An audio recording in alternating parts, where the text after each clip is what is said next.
Okay, welcome back. This is probably the most practical video of the set of buffers because this is working through an example that is the most common way that we create a recipe to make a buffer.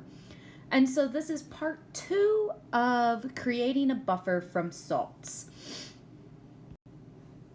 And so the problem is, how would you create 100 milliliters of a 0.01 molar formate buffer that has a pH of 3.6 using 0.1 molar formic acid and sodium formate? And I give you the molar mass of sodium formate. The pKa of formic acid is 3.74. Okay, so let's get started. We're working with a buffer. And so we know that we want to use the Henderson-Hasselbalch equation eventually. So we know that the pH is equal to the pKa plus the log of the concentration of the conjugate base, which in this case is the formate ion coming from the sodium formate, divided by the weak acid, which is the formic acid in this case. And so this tells us that we need to find the concentrations of each of these. And the pKa is given to us. And so we're going to have to find these concentrations. But the other thing with this problem is that it's a little bit backwards because I'm also given the pH. And so I can set this up as 3.6 is equal to 3.74 plus the log of the concentration of the formate ion divided by the concentration of the formic acid. And so the goal of this problem is to find these two concentrations. And with that, we can get a recipe. But right now, we have one equation with two unknowns. And so what we have to do is come up with another equation. And this is where we are going to use the concentration of the buffer. Now, the concentration of the buffer is the total concentration. And so I know that the concentration of the buffer, 0.01 molar, is equal to the concentration of the formate ion plus the concentration of the formic acid. And so now I have two equations with two unknowns. And so this means that I can solve. And so what I'm going to do is I'm going to rearrange this equation here so that I solve for the concentration of the formate ion. You can just as easily do this problem solving for the formic acid, but I just chose to do the formate. So I'm going to plug that in to the Henderson-Hasselbalch, where I have 3.6 is equal to 3.74 plus the log of the concentration of the formate, which is 0.01, minus the concentration of the formic acid, divided by the concentration of the formic acid. And so now I need to figure out how to solve this. And so the first thing I'm going to do is I'm going to subtract 3.74 from both sides. So I get negative 0.14 is equal to the log of 0.01 minus the concentration of the formic acid divided by the concentration of the formic acid. Now, to get rid of this log, what I am going to do is I'm going to raise both sides. I'm going to take 10 raised to both sides. And so this gives me 10 raised to the negative 0.14. Whenever I take 10 raised to the log, these cancel. And so I get 0.01 minus the concentration of formic acid over the concentration of formic acid. And this gives me something that I can solve. And so 10 to the negative 0.14 is, I'm going to go up here, is 0.724 is equal to 0.01 minus the concentration of the formic acid divided by the concentration of the formic acid. Now, I'm not going to show the other steps going on here, but I find that the concentration, if I do the algebra, the concentration of the formic acid is equal to 0.00580 molar. And so to find so now I know that concentration. I can plug that concentration in here to be able to find my concentration of the formate ion. And so the concentration of the formate ion is going to be equal to 0.01 minus 0.0058.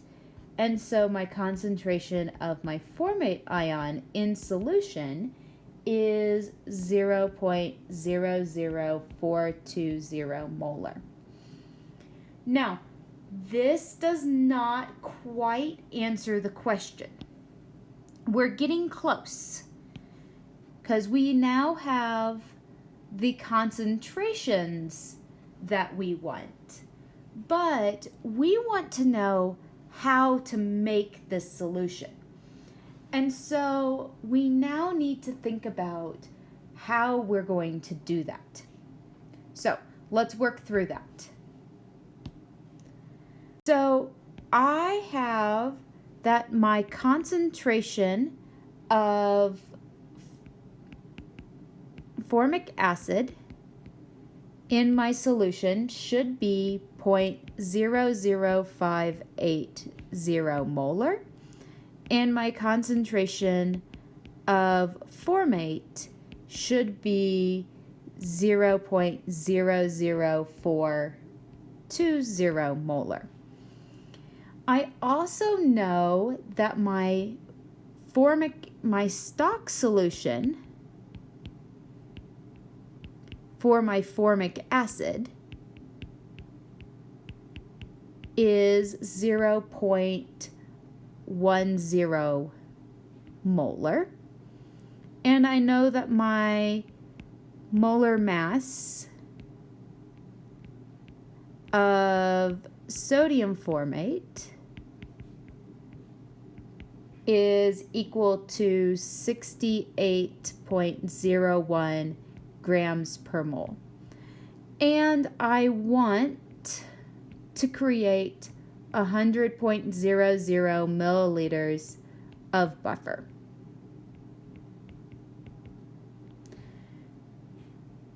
Okay, so that's what's given to me for this problem. So now I have to come up with a recipe. I'm going to start with the sodium formate.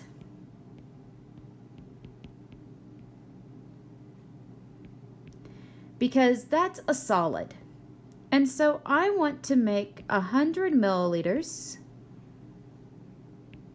There are 1,000 milliliters in 1 liter.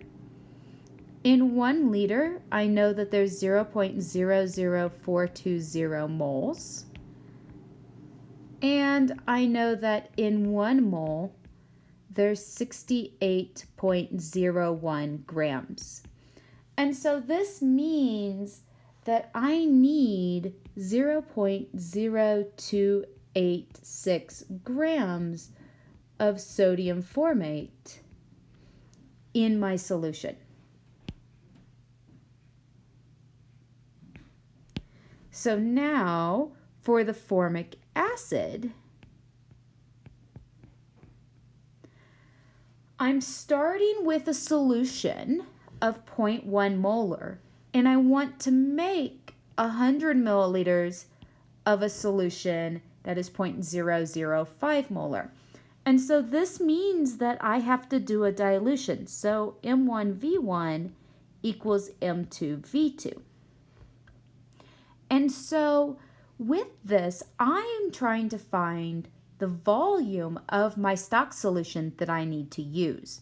So my stock solution has a concentration of 0.1 molar.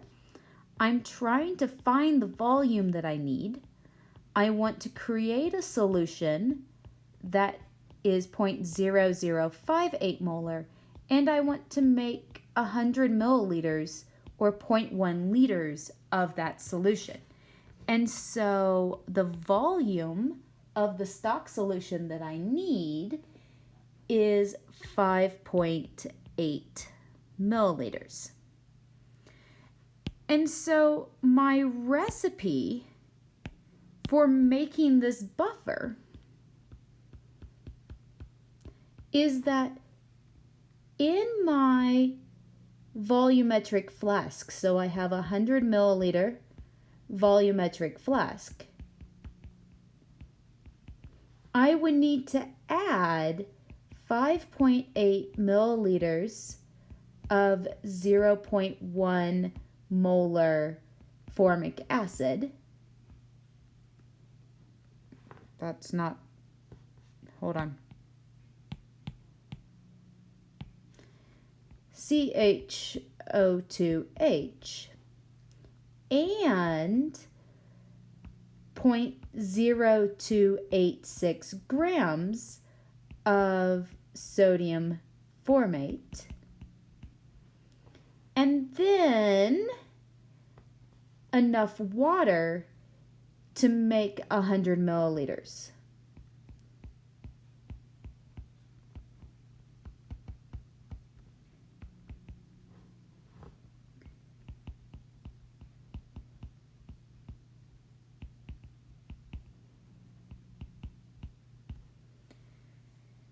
Okay, and so this is what it would look like in the stockroom. I'd get my flask. I always weigh my solid first, and so I would weigh out my mass of sodium formate. I'd put it into my flask. I would then measure out my 5.8 milliliters of my formic acid solution.